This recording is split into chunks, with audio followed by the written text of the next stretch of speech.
Welcome to the fourth and final episode of The Opinion Piece. Jack, CEO and founder of Havio Health and Safety, is back. Episode 1, introduction. Episode 2, we looked at all the different areas around health and safety, CDM regs, and last week we looked at, obviously, mental health being the biggest killer, had some deep discussions on that. This week, we're going to try and look ahead. What can be done to improve the industry? What can be done to improve working conditions? Are HSE up to scratch? Do they need to rebrand? So suddenly, Jack and I are sitting at the top of the tree in government. We're in charge, and this is what we believe. Obviously, a big part of what we're doing here at the Build Network is working with government, and there's a good chance that this will be heard. So, Jack, welcome back. Thank you. Suddenly got your big hat on in Parliament. We need to move forward in a positive way, because I've said before, we're at this tipping point. Are there any key areas that you can look at from a health and safety point of view to make the industry better? It's a big question. I think we're at a, you said we're at a tipping point as an industry. I think we're at a tipping point in terms of societal, because we are going from, in my opinion, and I'm not the only person who says this, I think we're at the point where, the Industrial Revolution in the 1800s, bore what it did on. And I think we're at the very, very beginning of the technological revolution, which has been going since 1980s, 1990s. But now it's really starting to kick off with the advent of AI and everything else. The industry is going to change, at a very, very high level, and it's not going to go like this. It's on the cusp of going like that in terms of what's going to change from a technological perspective, which then impacts, obviously, everything about construction, but also health and safety. So I'm very optimistic about the future for what we've got in terms of the industry, but I think it's going to be messy. And It's the unknown. I think the next five to 10 years. I mean, if you look at it, if you look since Brexit, that was probably financial crisis 2008. Yeah. So if we start, So if we start there, we had that 2008. It sort of kicked on a bit after that. Then we had Brexit, that was Scottish independence. Then Brexit. Then what did we have? We had I'm trying to think of the order of it. I think then we had COVID. Then we have Russia and Ukraine. Then we have Israel and the Palestine issue. And it's just a melting pot of issues that are there, and I don't see it changing in terms of globally, and that affects the micro level. So from a health and safety perspective, we're sort of just dealing with, right, what does the construction industry look like? What can we do? Ultimately, I said it in episode 3, I believe, or episode 2, we've had the biggest change to regulations that have happened since 2015, which is the Building Safety Act 2022. That's huge. That is massive in terms of what that's going to do.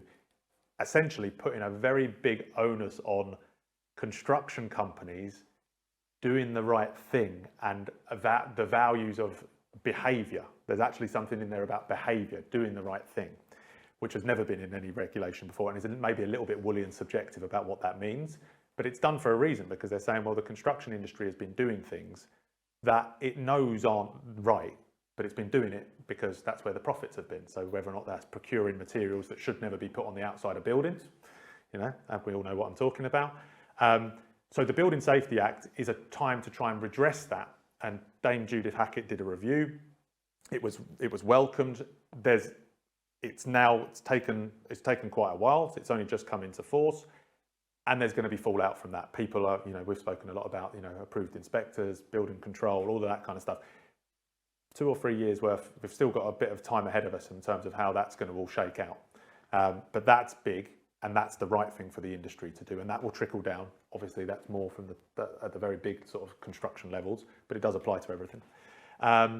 So that's one thing that's ahead of us. I believe that the technological advancements will make big changes within the industry. So in terms of how you start, even if you look at training courses with people, we're still doing training sessions in a classroom with people, 12 people around a room, boring them to tears with health and safety. But it's not just that, it's the trades. How can you learn to plaster in a classroom? No, exactly. Now, with the advent of virtual reality, there's the opportunity to have people doing training sessions. Actually, like when you went for your driving test and you did your hazard perception? Well, when I was doing it, it was on a computer screen and you were seeing the different hazards in front of you. Didn't have that in mind. No. Brilliant. I thought that as I was saying it. Well, I was just at the cusp of that, I think. Well, now you can go on a construction site and you can walk through the project during your induction. So that you can actually have the virtual reality headset Tideway, I believe, did this brilliantly. I didn't go and see it. I really wish I did.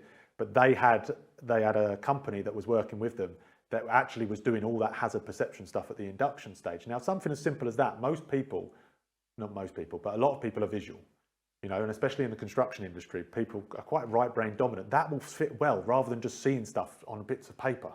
You know, and that's just the start of it. You can start bringing stuff to life. Risk assessments and method statements. Who wants to read through 20 pages of gumph? No one does. Bring it to life.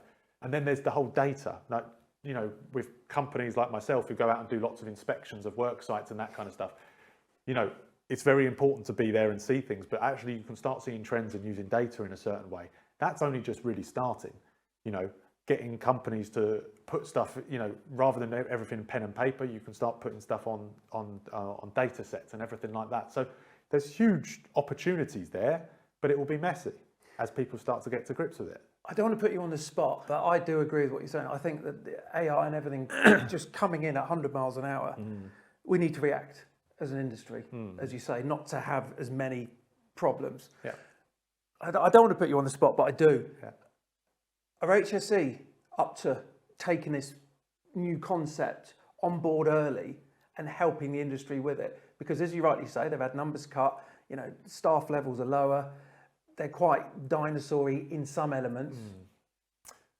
The truth of the matter is, look, I don't know the ins and outs of the HSE, right? I work in the health and safety industry, but I don't know the HSE inside out. What I do know, like in any organisation, there are some brilliant people there, and I've spoken to a number of them, who are the opposite of what you would expect. They want to go out their way, they want to help people.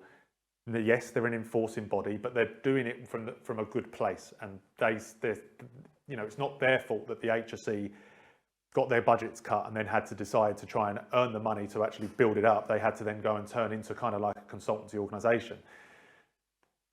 Then obviously you've got in the HSE, you do have people who are, just like in any organisation, who aren't quite as adept, who are getting towards their retirement years, who are a little bit more stuck in the mud, who aren't pragmatic. And yes, they do exist within the HSE. And I've come across those as well. Are they fit for purpose? Things are changing very quickly. Things are changing. Are they going to be able to keep up with the times? I think it's probably what I was trying to say. That'll all come down to who's leading the organisation. Do they have a good enough leadership in place? Now, you know, I actually don't know who in terms of that leadership level is at the moment within the HSE. It's not the most transparent. So I'm not saying it to try and, you know, sit on the fence and not, but I actually don't know. But they've got a hell of a job on their hands. That's what I will say, because it's coming thick and fast. The world is changing very quickly.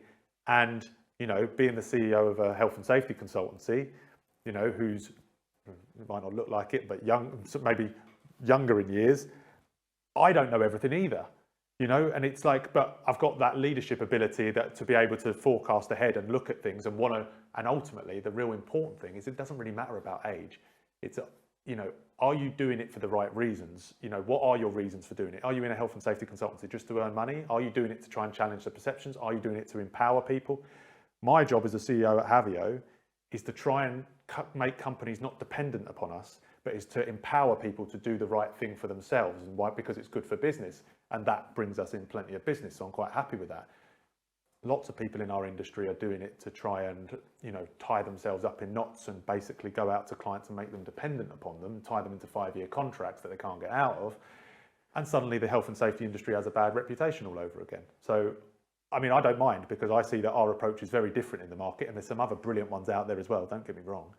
But yeah, in answer to your question about the HSE, I'm on the fence, if I'm being honest. I'm on the fence. I think I base it on, obviously, you know, Grenfell still 2024 halfway through. Yeah.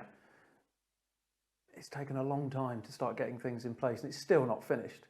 So what I was trying to allude to is, I think my view is we need a younger group, panel, committee to advise government, because a lot of organisations that are being listened to, they've got no concept. But it's like anything, like if you look at members of parliament, right, and this might be contentious, but you look at them and you say, okay, what's their average salary? I think it's something like 80,000, okay? Yeah.